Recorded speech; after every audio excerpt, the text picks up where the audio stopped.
is not going to be the one thing they look at. Outside of all of that going on, I do want to touch on men's tennis, though, and say congratulations to those guys for making it as far as they did. There were a lot of players that came on our show or local shows and said, hey, it's national championship or bust. Is it appropriate to say that no matter what? That's something that I was having a thought of. If someone says, hey, national championship or bust, is that an appropriate thing to say?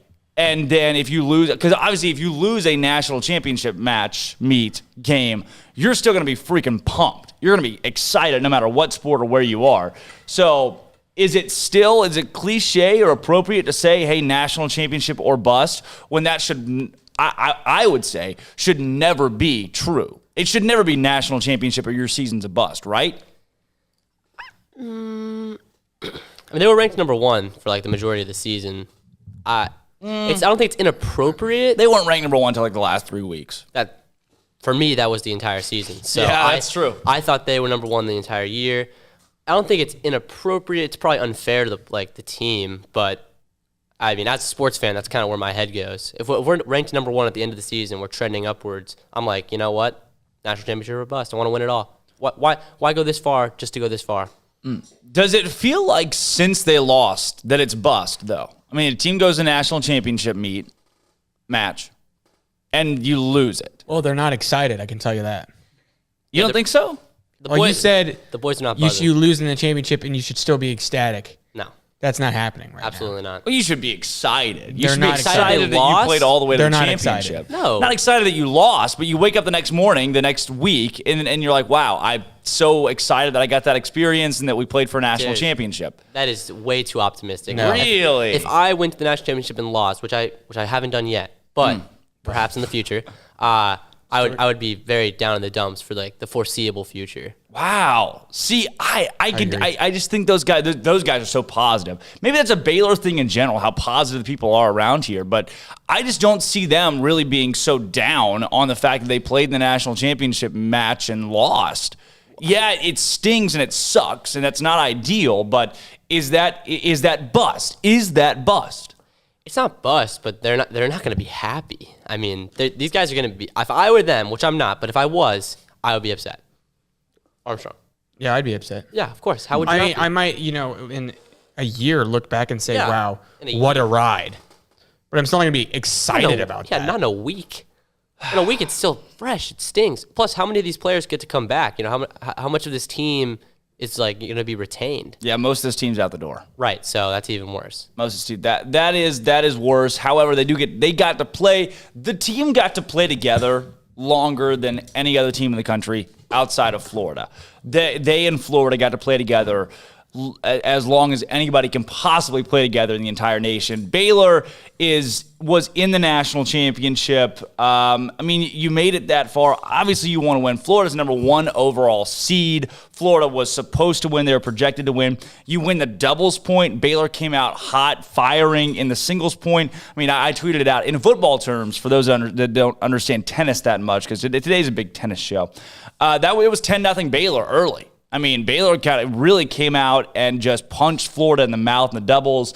Baylor punched Florida in the mouth in the singles pretty early on. And then after that, I mean, it went from Baylor 10-0 to, oh man, now we're tied at 14. Now Florida's up 21. And then in a matter of moments, it went from 14-14 Baylor and Florida, tennis to football terms, to 38-14 Florida on top of Baylor. I mean, it's stacked on. You could tell, and I couldn't, with the broadcast, you can only see one of the courts, but you could tell the fact that Baylor played such a tight, long, contested match the day before against Tennessee was tough. Again, you're asking these guys, in college basketball, what if they said, hey, you're going to play the Elite Eight on Tuesday, you're going to play the Final Four on Wednesday, you're going to play the National Championship on Thursday. How would you feel? I'd probably feel pretty tired by the National Championship. I don't know. I think it's a little different, but not. I mean, these guys have to play doubles and singles. That's a lot. So, I mean, I assume they've been doing that all year, so they're probably kind of accustomed to it. I mean, have they been playing matches like that the entire year? Yes, no? Yeah. I mean, no, not consecutive days. Yeah, I don't know. I mean, that seems a little. It seems like between the semifinals and finals, there should be at least one day. Give everyone a little bit of time to chill. It seems like Florida had an advantage if they won 4-0 and were able to go to bed all sleepy. Yeah. And Baylor had to play until the break of dawn with Tennessee. So. Yeah, that's true. Florida did go to bed all sleepy. What a great way to put that. What an astute observation. Great radio right Robertson. And so for me, it's in basketball, you can sit. Somebody can sub in. You can play 28 minutes in a game. You played most of the game still. You have 40-minute game. 28's pretty standard, 28-30. In tennis, you can't. There's no point where you're like, hey, you guys, I need a break. Let's somebody else. Let's go sub us in. I mean, you're playing a singles match that can take 2 hours. That you alone are competing by yourself. After you could have already gone through your doubles match for a half hour, you're competing alone for 2 hours in singles match. And you do that 3 days straight, and the NCAA is asking athletes to do that, be okay with it. It doesn't make, and again, it is not a revenue sport, but does that make any sense to anybody that they have to play 3 straight days, that kind of physical exertion? No, probably not. I mean, it's not a sport like baseball where they can play, 4 days in a row. It doesn't make any sense to me. I agree. I don't know. If I was on the committee, I'd vote against it. I'm not. So I can't. But if I was, I would vote against it. I can fix that. We can find a way. I mean, you're already you have guys on the inside apparently for tennis. I have tennis guys on the inside. So I woke up this morning and felt good knowing that having tennis guys on the inside is just a different animal. Just a phone call away. Like I said, it's just a year ago. I would not have given a rat's butt about Twitter. About Twitter, the whole wow. Sorry, that's a Mike Gundy quote. That's a Mike Gundy quote. I would not have cared about tennis a year ago. But with Michael Woodson, these players, this team, all the way to the national championship game, I love it. I love tennis. I love what I've been able to be in. I mean, I'm now infatuated with tennis thanks to Baylor coming out, going to a national championship, doing it the right way. Everyone talks about the right way. Michael Woodson coming on the show. I mean, I fell in love with tennis thanks to Baylor men's tennis this year, because 2 years ago, I would have paid $10 to not go to a full tennis match, and now I will pay $100. I would have paid a good portion of money if it was feasible to go to that national championship match that had a great atmosphere too. Just because Baylor tennis has put, I think, a lot of tennis fans onto the sport. It's not over yet either, right? There's still guys competing. Our singles and doubles guys, right, for the national championships? Yes. And those respectively? Yes. Yeah, so, I mean, keep watching. These guys can win an individual title, Individual right? national, right. So you got Adrian Boitan and some guy named Broska. Boitan's the number 21 player in the country. Broska's 48. That is today at 1 p.m. And then Konstantin Franzen and Sven Law.